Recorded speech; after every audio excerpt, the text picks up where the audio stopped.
Yes BP news daily ಎಕ್ಸ್‌ಪ್ರೆಸ್‌ಗೆ ಸ್ವಾಗತ. ರಾಜ್ಯ ಬಜೆಟ್ನಲ್ಲಿ ಬಳ್ಳಾರಿಗೆ ಅನ್ಯಾಯ. ವಿಧಾನ ಪರಿಷತ್ನಲ್ಲಿ ಬಜೆಟ್ ಚರ್ಚೆಯಲ್ಲಿ ಬಳ್ಳಾರಿಗೆ ರಾಜ್ಯ ಬಜೆಟ್ನಲ್ಲಿ ವಿಶೇಷವಾಗಿ ಯಾವುದೇ ಅನುದಾನ ಮೀಸಲು ಇಟ್ಟಿಲ್ಲ ಎಂದು ವಿಧಾನ ಪರಿಷತ್ ಸದಸ್ಯ ವೈಎಂ ಸತೀಶ್ ಅಸಮಾಧಾನ ವ್ಯಕ್ತಪಡಿಸಿದ್ದಾರೆ.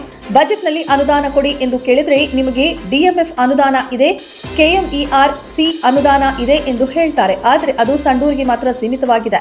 ಕೇಂದ್ರ ಸರ್ಕಾರಕ್ಕೆ ಪತ್ರ ಬರೆದು ಬಳ್ಳಾರಿ ಜಿಲ್ಲೆಗೆ ಅನುದಾನ ಹಂಚಿಕೆ ಮಾಡುವಂತೆ ಮನವಿ ಮಾಡಬೇಕು ಎಂದರು. ಇನ್ನು ಈ ಬಾರಿಯ ಬಜೆಟ್ನಲ್ಲಿ ಕಲ್ಯಾಣ ಕರ್ನಾಟಕ ಭಾಗಕ್ಕೆ ಆಗಿರುವ ಅನ್ಯಾಯದ ಬಗ್ಗೆ ಅಧಿವೇಶನದಲ್ಲಿ ಶಾಸಕ ಗಾಲಿ ಜನಾರ್ದನ ರೆಡ್ಡಿ ಅವರು ಪ್ರಶ್ನಿಸಿ ನಮ್ಮ ಪ್ರದೇಶಕ್ಕೆ ನ್ಯಾಯಸಮ್ಮತ ಅನುದಾನ ನೀಡಬೇಕೆಂದು ಸರ್ಕಾರಕ್ಕೆ ಮನವಿ ಮಾಡಿದರು. ಕಲ್ಯಾಣ ಕರ್ನಾಟಕವು ಆರೋಗ್ಯ, ಶಿಕ್ಷಣ ಹಾಗೂ ಮೂಲ ಸೌಕರ್ಯಗಳ ದೃಷ್ಟಿಯಿಂದ ತೀರಾ ಹಿಂದುಳಿದ ಪ್ರದೇಶವಾಗಿದ್ದರೂ ಈ ಬಜೆಟ್ನಲ್ಲಿ ಬೆಂಗಳೂರಿಗೆ ನೀಡಲಾದ ಅನುದಾನಕ್ಕೆ ಹೋಲಿಸಿದರೆ ನಮ್ಮ ಭಾಗಕ್ಕೆ ಕೇವಲ 10ರಿಂದ 15% ಮಾತ್ರ ಮೀಸಲಿಡಲಾಗಿದೆ. ಆದರೆ ಬೆಂಗಳೂರಿಗೆ ₹100 ಅನುದಾನ ನೀಡಿದರೆ ನಮ್ಮ ಭಾಗಕ್ಕೆ ಕೇವಲ ₹10 ಮಾತ್ರ ನೀಡಲಾಗುತ್ತಿದೆ. ಈ ನಿರ್ಧಾರದಿಂದ ನಮ್ಮ ಭಾಗದ ಅಭಿವೃದ್ಧಿ ಹೇಗೆ ಸಾಧ್ಯ ಎಂಬುದನ್ನು ಅಧಿವೇಶನದಲ್ಲಿ ಪ್ರಸ್ತಾಪಿಸಿದರು. ಹಿರಿಯರ ಹೆಸರನ್ನ ಚಿರಸ್ಥಾಯಿಯಾಗಿ ಇರಿಸಲು ದತ್ತಿದಾನಗಳು ಸಹಕಾರಿ. ನಮ್ಮ ಹಿರಿಯರ ಹೆಸರನ್ನು ಚಿರಸ್ಥಾಯಿಯಾಗಿ ಇರಿಸಲು ದತ್ತಿದಾನಗಳು ಸಹಕಾರಿ ಆಗಿದೆ ಎಂದು ನಿವೃತ್ತ ಪ್ರಾಂಶುಪಾಲರಾದ ಜಿಆರ್ ವೆಂಕಟೇಶಲು ಅಭಿಪ್ರಾಯಪಟ್ಟರು.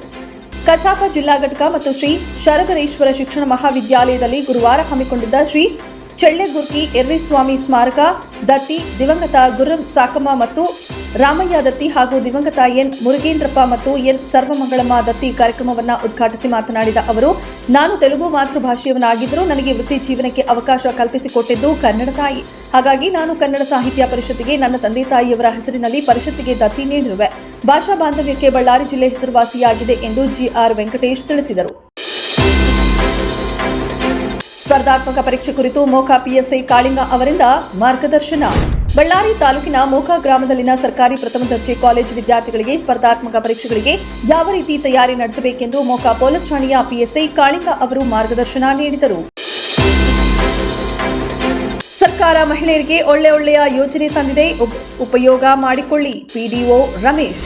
ಸಿರುಗುಪ್ಪ ತಾಲೂಕಿನ ಮಣ್ಣೂರು ಸುಗೂರು ಗ್ರಾಮ ಪಂಚಾಯಿತಿಯಲ್ಲಿ ಮಹಿಳಾ ಗ್ರಾಮ ಸಭೆ ಹಮ್ಮಿಕೊಂಡಿದ್ದು ಪಿಡಿಒ ರಮೇಶ್ ಮಾತನಾಡಿ, ಸರ್ಕಾರ ಮಹಿಳೆಯರಿಗೆ ಒಳ್ಳೆಯ ಯೋಜನೆಗಳನ್ನು ತಂದಿದೆ, ಸದುಪಯೋಗ ಪಡಿಸಿಕೊಳ್ಳಿ ಮತ್ತು ಬಾಲ್ಯ ವಿವಾಹ ಮಾಡಬೇಡಿ. ಕಡ್ಡಾಯವಾಗಿ ಮಕ್ಕಳ ಶಿಕ್ಷಣ ಕೊಡಿಸಿ. ಹೆಣ್ಣು ಮಕ್ಕಳಿಗೆ 18 ವರ್ಷ, ಗಂಡು ಮಕ್ಕಳಿಗೆ 21 ವರ್ಷ ಆದ ಮೇಲೆ ವಿವಾಹ ಮಾಡಿ ಹಾಗೂ ಎಲ್ಲಾ ಕ್ಷೇತ್ರದಲ್ಲಿ 50% ಅವಕಾಶಗಳಿವೆ. ಮಕ್ಕಳನ್ನ ಓದಿಸಿ. ಹೆಣ್ಣು ಮನೆಯ ಕಣ್ಣು ಇದ್ದಂತೆ, ಅದಕ್ಕಾಗಿ ಸಮಾಜದ ಮುಖ್ಯ ವಾಹಿನಿಗೆ ಬಂದು ಯಾವುದೇ ಭಯವಿಲ್ಲದೆ ಜೀವನ ನಡೆಸಬೇಕೆಂದು ಹೇಳಿದರು. ಮಾರ್ಚ್ 26ರಂದು ಶ್ರೀಧರ್ ಶೆಟ್ಟಿ ಹುಟ್ಟುಹಬ್ಬ ಪ್ರಯುಕ್ತ ವಿವಿಧ ಕಾರ್ಯಕ್ರಮಗಳ ಆಯೋಜನೆ. ಮಾರ್ಚ್ 26ರಂದು ಬಳ್ಳಾರಿಯ ಯುವ ನಾಯಕ, ಸಮಾಜ ಸೇವಕ ಹಾಗೂ ಕರ್ನಾಟಕ ರಕ್ಷಣಾ ವೇದಿಕೆ ಸಾಮಾಜಿಕ ಜಾಲತಾಣಗಳ ಜಿಲ್ಲಾ ಸಂಚಾಲಕರಾದ ಶ್ರೀಧರ್ ಶೆಟ್ಟಿ ಬೆಳಗಲ್ ಅವರಿಗೆ ಹುಟ್ಟುಹಬ್ಬದ ವಿವಿಧ ಕಾರ್ಯಕ್ರಮಗಳನ್ನು ಹಮ್ಮಿಕೊಳ್ಳಲಾಗಿದೆ.